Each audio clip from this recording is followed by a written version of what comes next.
I'm proud to be a marketer, especially at this time here in the UK.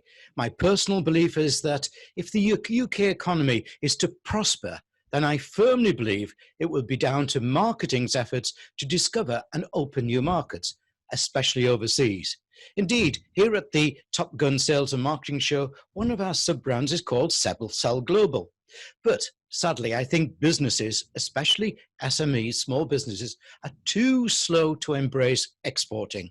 Many are fearful of the whole subject of international marketing, with fears including aspects such as getting paid, intellectual property being copied, and so on.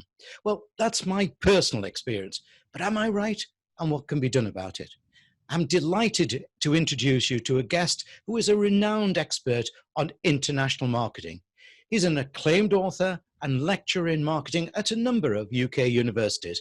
Welcome, Dr. Bruno Roque Cignacco. Bruno, welcome. Thank you, Malcolm, for your invite. I'm very pleased to have you here and also to have invited me. I want to comment about this, and I'm a specialist in international marketing, and I want to comment that many companies face challenges when going international. And one of the most important challenges is what market to choose to sell our products. There are around 200 countries, and which is the most suitable country for our product? First off, we have to understand that we have to look for countries that have what we call a short psychological distance, means countries that are very similar to the country of destination. In the case of countries in the UK, for example, countries with short psychological distance will be Ireland. So they have a common language and they have a common background. I want to start, for example, selling our goods to Spain. Why? Because a different background, cultural background, and a different language. So we have to understand that when you sell products to different markets, in many markets, these products should be adapted because of different cultural environment, different legal environment, and different economic environment. And this implies cost of adaptation. Instead, we have to choose, if we haven't gotten internationalized before, we have to choose countries that are easy to access, with a easy regulation or much more similar to the market of origin, but also similarities from the cultural and economic perspective. Excellent. Yeah, I totally agree with you. We miss so many countries, such as the Commonwealth. Now, in my opening piece, I said I believe the way forward for the UK post-Brexit has to be international marketing. But many small and medium-sized businesses hold back on it. Is that your opinion also? And if so, what holds them back? They are held back for many reasons. First reason is because they don't know anything about international trade, international marketing.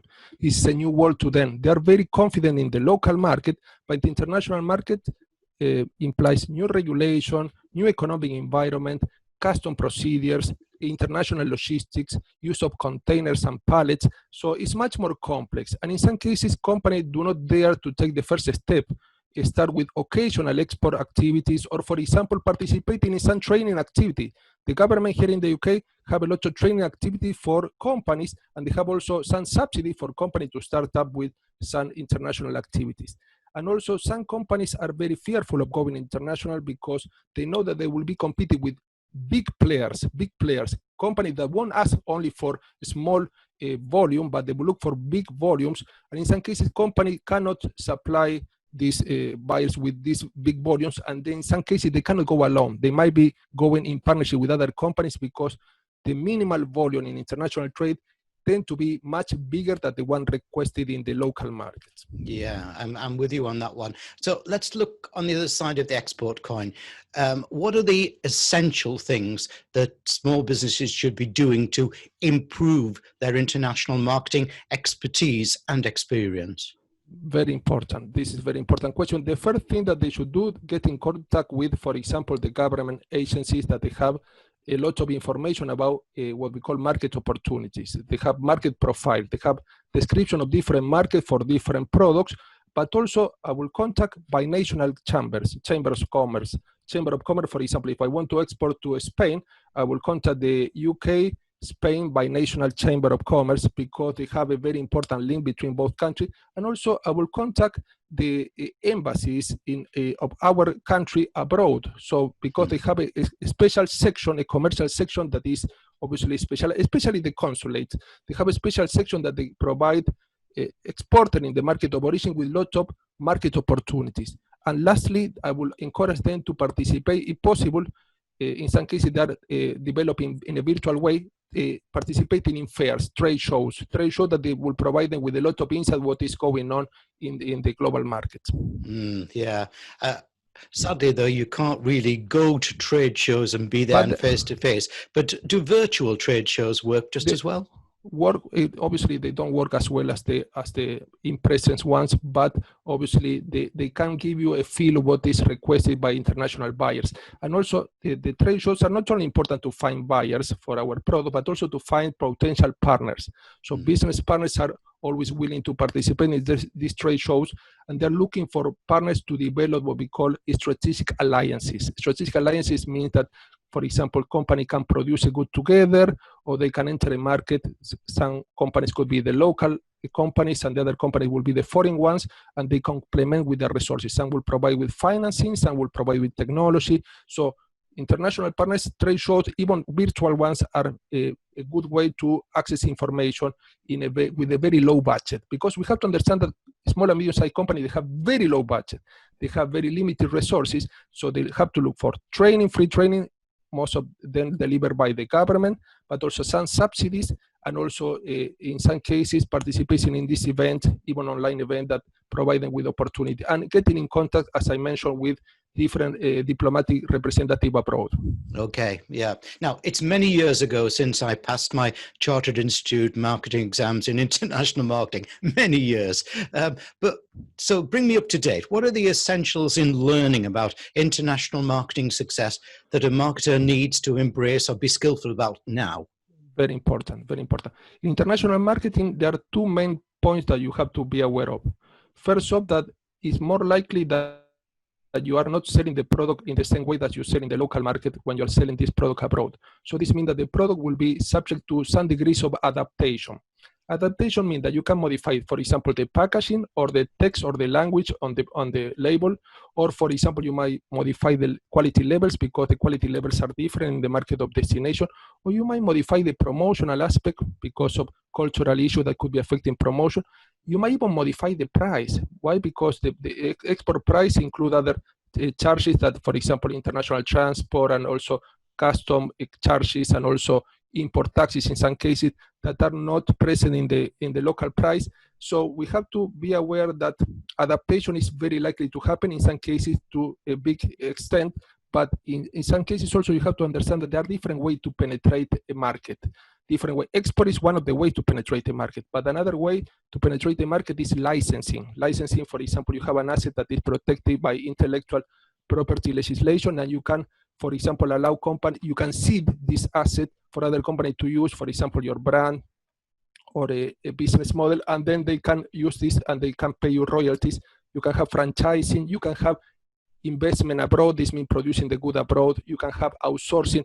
Companies should be aware that there are many ways to penetrate the market, and they should consider the most suitable one for them. So, and also being aware that when the company is very small and medium-sized companies, I mentioned in my book, companies should also try to partner up with other companies. We have many examples of companies that partner up and they form what we call export groups. For example, many manufacturers of furniture, they cluster together, the group, they form a group and they go together and they can offer a much better supply, a much bigger supply, a bigger scale for international buyers. Yeah, and you attract buyers. I've led a few groups on tourism like that. By the way, everybody, obviously as you can hear, Bruno really knows what he's talking about, and his URL is on the screen behind me.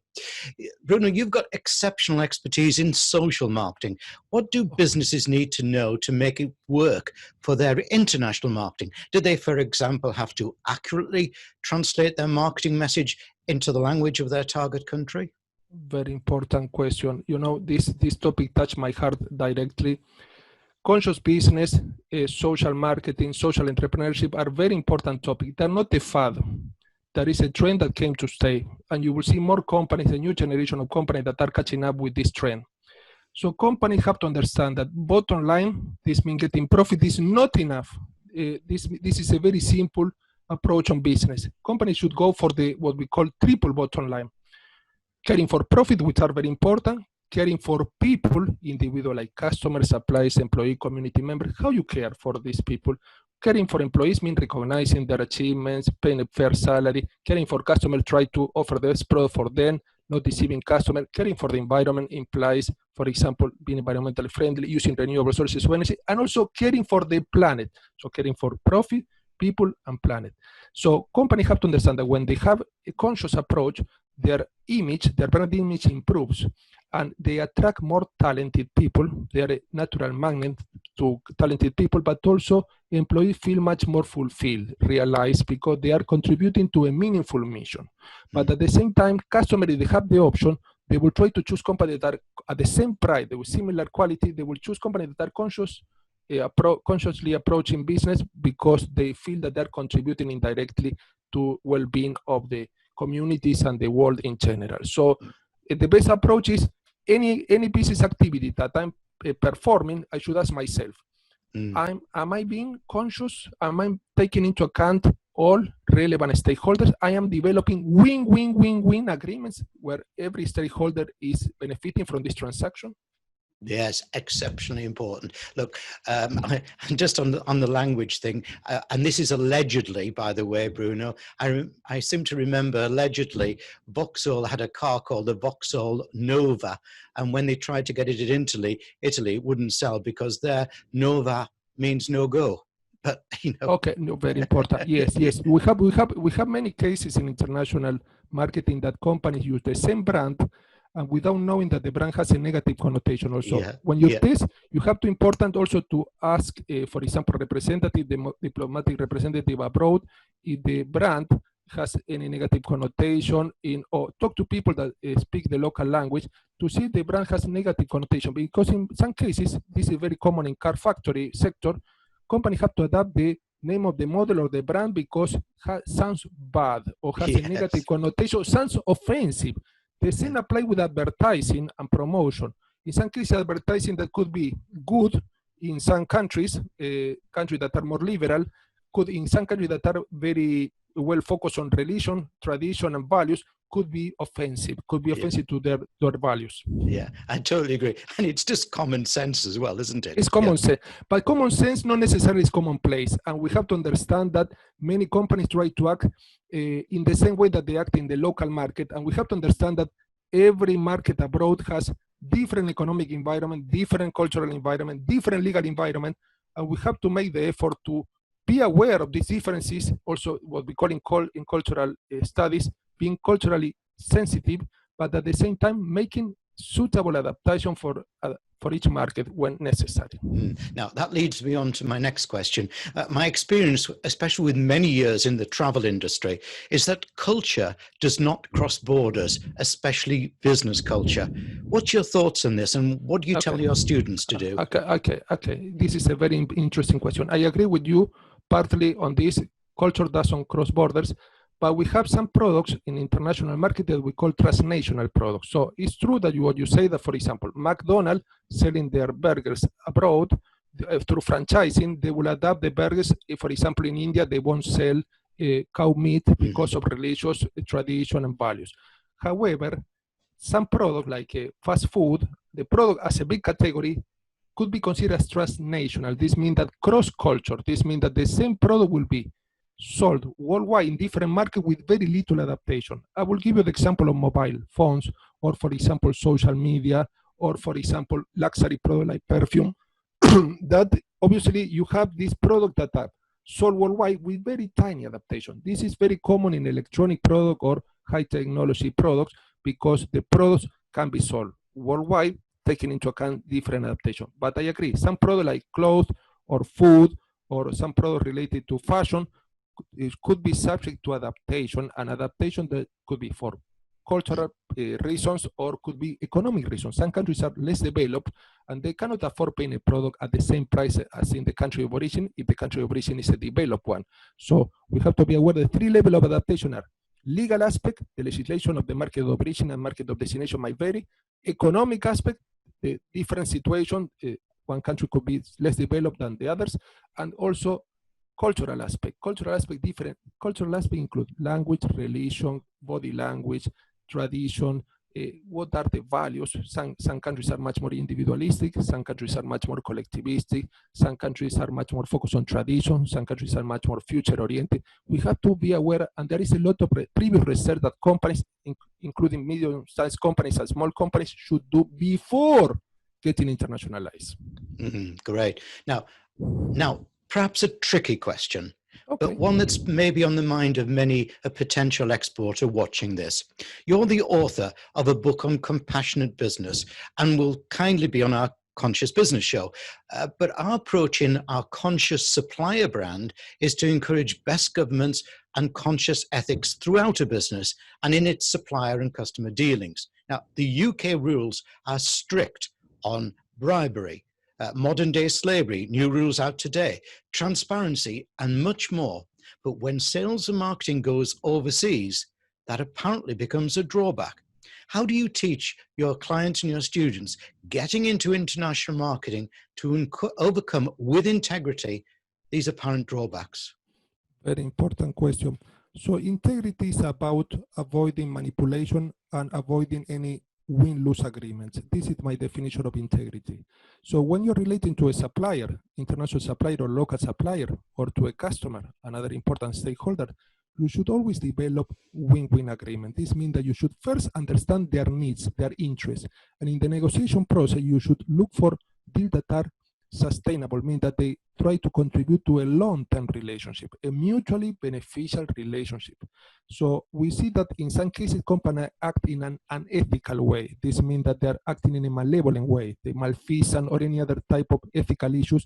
And this is backfiring them. Why? Because the company have a reputation, and the reputation takes time to build, but can be lost very easily, and the word can be spreading very, very quickly. So companies should be aware, not only because of their brand image that could be affected by these reputation issues, but also because we want to build long-term relationships with suppliers, but also not only on a business level, but on a personal level.